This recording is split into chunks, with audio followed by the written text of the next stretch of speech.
साथियों, इस क्षण का बहुत समय से इंतज़ार था और शायद कोई दूसरा समाज के और लोगों ने भी इस पीड़ा को महसूस किया होगा, लेकिन एक न्यायाधीश के रूप में मैंने इस पीड़ा को बहुत महसूस किया है। जब कोई जमानत की याचिका या किसी प्रकार का आता था जिसके अंदर नशे के अंदर किसी बिश्नोई का नाम आता था, शुरू में नशे में आने लगे और उसके बाद में जिस तरह से नकल के प्रकरण के अंदर जो बिश्नोई समाज के किसी व्यक्ति का नाम आता था, मन को इतनी पीड़ा होती थी कि आपको बता नहीं सकता।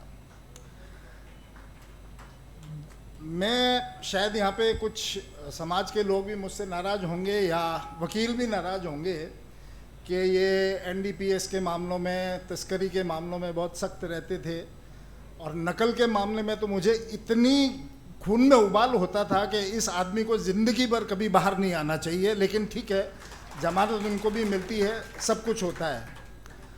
अब किस तरह से एक व्यक्ति और उसके पीछे इतनी मेहनत उनके माता पिता की, उनके परिवार की, वो एक मेहनत करे और एक व्यक्ति नकल के आधार पर और कुछ अनफेयर मीन्स के आधार पर उसकी नौकरी छीन ले, इससे बड़ा अन्याय कोई नहीं हो सकता। तो आज ये बहुत ही खुशी का क्षण है कि इतनी बड़ी संख्या में, पहले भी आते रहे हैं, जुडिशियल सर्विसेज में भी बहुत आए हैं और इन प्रशासनिक सेवाओं में भी बहुत आए हैं, लेकिन इतनी बड़ी संख्या में एक साथ आए हैं, उससे एक बहुत ही अच्छा मैसेज गया है। और सिर्फ इसीलिए आज मेरा 6 बजे एक दिल्ली में कार्यक्रम है, लेकिन मुझे जब इंदिरा जी ने फ़ोन करके बताया कि हम प्रतिभाओं का सम्मान कर रहे हैं, तो मैंने किसी भी तरीके से ये प्रोग्राम बनाकर, चाहे 2 घंटे के लिए 3 घंटे के लिए भी आना पड़े, मैंने एक ये मन में रखा कि ये प्रोग्राम मैं ज़रूर अटेंड करूँगा। साथियों, इनका जो अचीवमेंट जिसको कहें, जो ये सिलेक्शन हुआ है, ये कम नहीं है, क्योंकि ज़्यादातर इनमें से ग्रामीण पृष्ठभूमि के लोग हैं जिनके माता पिता भी पढ़े लिखे नहीं हैं। आज मैं अगर सर्वोच्च न्यायालय में न्यायाधीश बना हूँ तो ठीक है, लेकिन जिस दिन मैं पैदा हुआ उस दिन मेरे पास में मकान था मेरे सर पे, मेरे घर में कार थी, मेरे घर के अंदर मुझे कभी ये चिंता नहीं थी, नौकर चाकर थे, और कभी ये चिंता नहीं थी कि भाई मैंने जब वकालत भी शुरू की कि मुझे किराया कहाँ से देना पड़ेगा, बच्चों की स्कूल की फ़ीस कहाँ से देनी पड़ेगी, क्योंकि मेरे माता पिता सक्षम थे और मुझे कोई कमी नहीं थी। उसके बाद में मैंने अगर ये योग्यता, मेरी जो भी मैंने मेहनत करके और कुछ किया है और आज मैं इस पद पे पहुंचा हूँ, लेकिन मैं मानता हूँ कि मैंने जो पाया है उससे बहुत ज़्यादा जो मेहनत है इन बच्चों की। इन बच्चों ने, आज इनके पास में सुविधाएं कि हर एक के पास सुविधा नहीं होगी, लेकिन कम सुविधाओं में होते हुए इन्होंने इतना बड़ा लक्ष्य जो प्राप्त किया है, मैं मानता हूँ इनका जो अचीवमेंट है वो मेरे से ज़्यादा है। आज बहुत सारी बातें आपको लज्जाराम जी ने यहाँ पे बताई, जो कि आपको सर्विस के अंदर किस तरह की टिप्स देनी है, और सच माने तो मेरे भी मन में यही बात थी। मैंने जब जज बना मैं, तो उसके बाद में एक ही चीज़ मन में रखी कि मुझे कोई जाति का भेदभाव नहीं रखना, मुझे कोई किसी एरिया का कोई जो है उसका भेदभाव नहीं रखना, और मुझे मेरा काम ईमानदारी से करना है। उसमें कई लोग नाराज़ भी हुए, सुनने में आता था, कई हमारे समाज के लोग कहते थे कि वो काम है, वो करना है, तो वो कह के तो करे को नहीं, तो क्या हमारे के काम का। सही बात है, हम किस काम के? आपके समाज के लोगों के लिए हम कोई एक समाज के जज नहीं हैं। आप इसी तरह से आज अगर आप बनेंगे तो आप एक समाज के कोई यहाँ पे नौकर नहीं है या सरकारी नौकर नहीं है, आप पूरी जनता के हैं। आपके लिए पूरा सब कुछ समान होना चाहिए, कोई जाति है, आप समाज के अंदर योगदान दे सकते हैं, किसी और प्रकार से भी योगदान दे सकते हैं समाज को बढ़ाने के लिए, लेकिन समाज के किसी व्यक्ति का कोई अब जो कहें अनैतिक काम है, उसको सिर्फ हम इसलिए करें क्योंकि ये हमारी समाज का है, हमारी जाति का है, ये बिल्कुल न्याय संगत नहीं होगा। और आपको, मैं यहाँ पे सारे सम्मानित और भी लोग बैठे हमारे समाज के भी, आप लोगों को भी इस चीज़ का ध्यान रखना चाहिए कि सिर्फ अपने स्वार्थ के लिए आप किसी अफसर के ऊपर एक दबाव दें कि आप हमारी जाति के हो इसलिए ये गलत काम कर दो। आप अपने उसके हाथ मत कटाइए। अपने स्वार्थ के लिए आप अगर सच्चे हितैषी समाज के हो तो कभी इस प्रकार के अनैतिक काम के लिए उनके ऊपर दबाव नहीं डालें।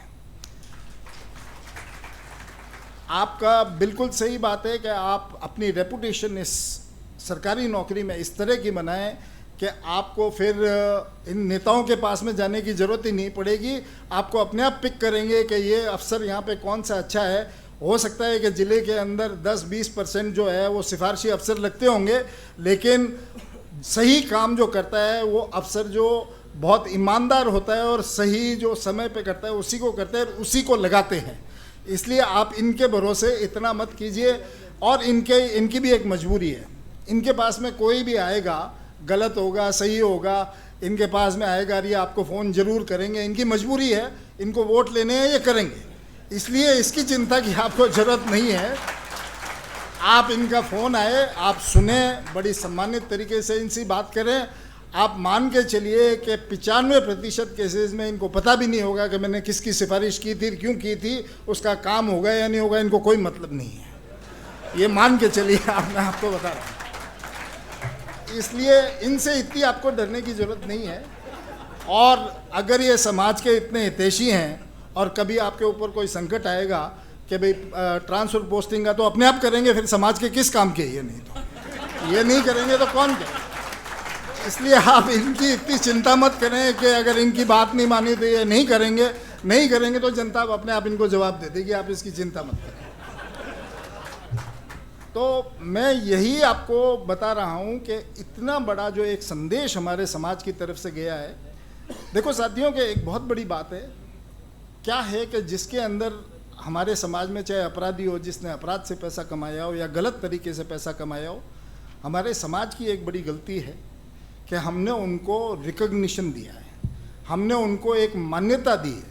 आज समाज में किस व्यक्ति ने किस प्रकार से पैसा कमाया है उसको हमने नहीं देखा कि ये पैसे वाला है।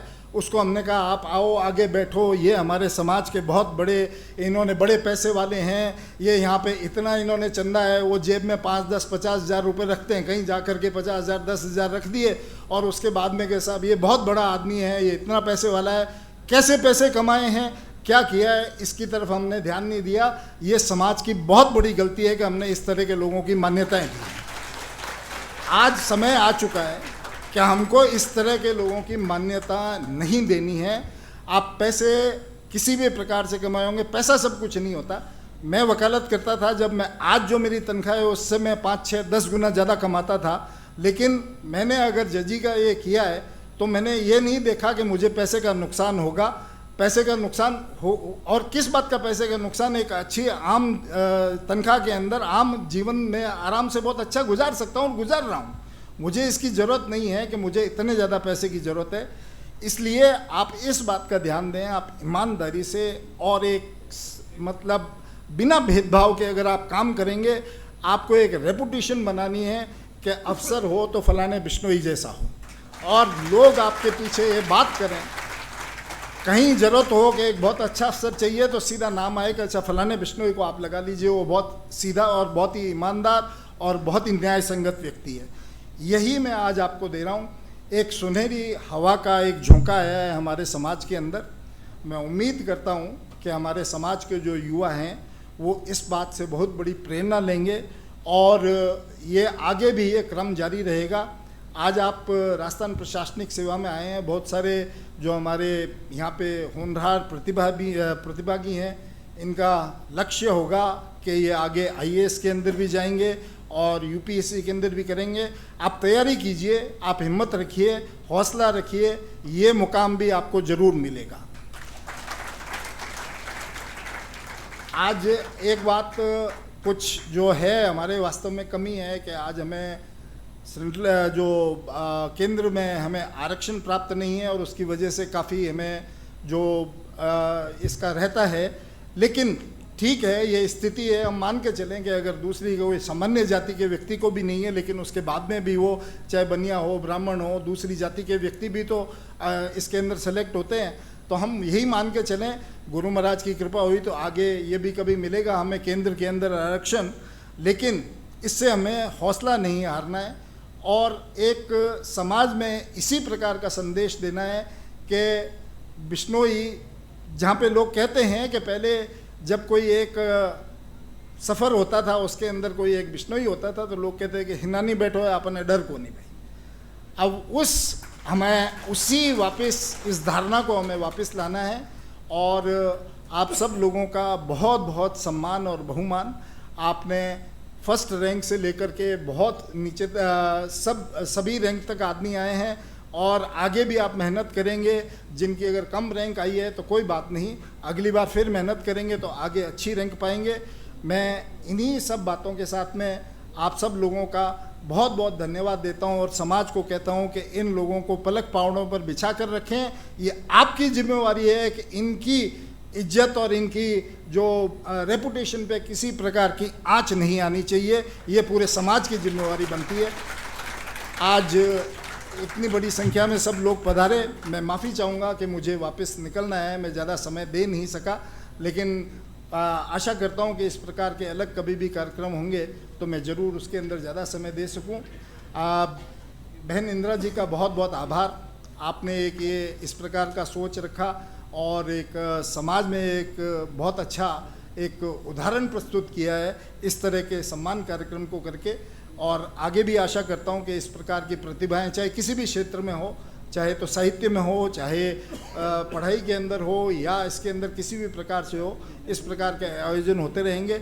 जब कभी भी मुझे जिस प्रकार से भी समय हुआ मैं ज़रूर उसके अंदर पूरी समय दूंगा और इसी विश्वास के साथ मैं आप सब लोगों से सभी से मेरा वाणी को विराम देता हूँ और इजाज़त लेता हूँ। बोलो गुरु जम्बेश्वर भगवान की जय।